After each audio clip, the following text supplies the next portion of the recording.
moms, it's Sarah Rudolph here with Vital Life Physical Therapy and Wellness in Longview, Texas. I have my good old baby doll, Jenny, here that I've had since I was about 7 years old. I wanted to just go over some body mechanics that will be really helpful to you as a mom with a new baby to prevent you from having unnecessary and unwanted bodily aches and pains. Now, it's very common for you when you're breastfeeding or when you're bottle feeding to have the tendency to get in a compromised position.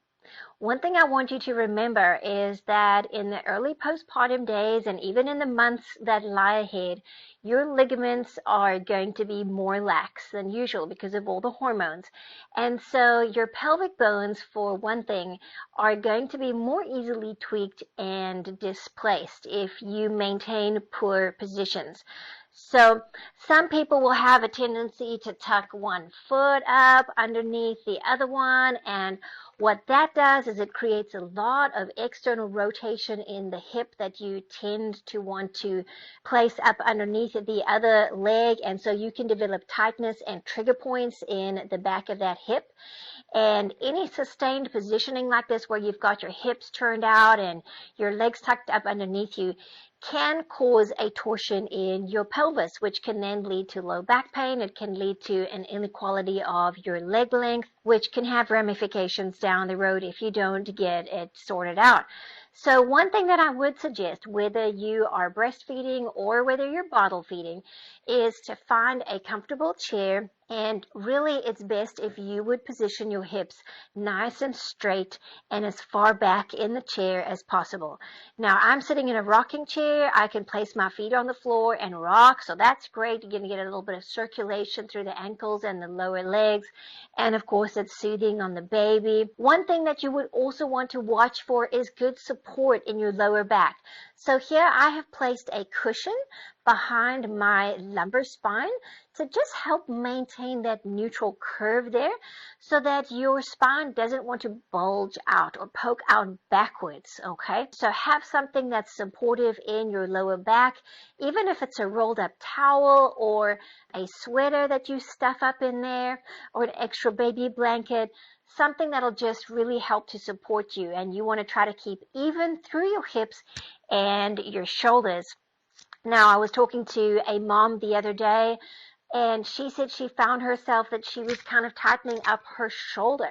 So that's something else that you would want to look for. Whether you're breastfeeding, you're holding your baby, try to not hike that shoulder up and tilt your head, because that's going to cause some tightening in the musculature here on that side. Be very mindful of where your shoulders are when you are feeding or even holding your baby if your baby's fallen asleep. Try to keep your shoulders down and back away from your ears. And then another time when you may be tempted to do that would be, when you're breastfeeding, you're holding the bottle, and then you might actually hike the other shoulder up without even realizing it. So again, if you're holding that bottle in your hand, try to make sure that you have that shoulder pulled down away from the ear to just prevent some tightening from happening up here in this area. Now, if you have developed some tightness through the neck and shoulders from these positions or from carrying around baby and car seats, feel free to look on my YouTube channel. I have another couple of videos that go through some neck stretches and some great ways that you can relieve some tension through the front, sides, and back of your neck. So just search through and you can find those, or you can message me and I can help you out with that. Moms, this is important for you because of that ligamentous laxity that I spoke about. You are going to be more prone to develop some torsion in your pelvis, which can lead to problems even with incontinence down the road if that pelvic torsion doesn't get fixed. Now, I know grandparents also often do the feeding and that type of thing, and that's wonderful.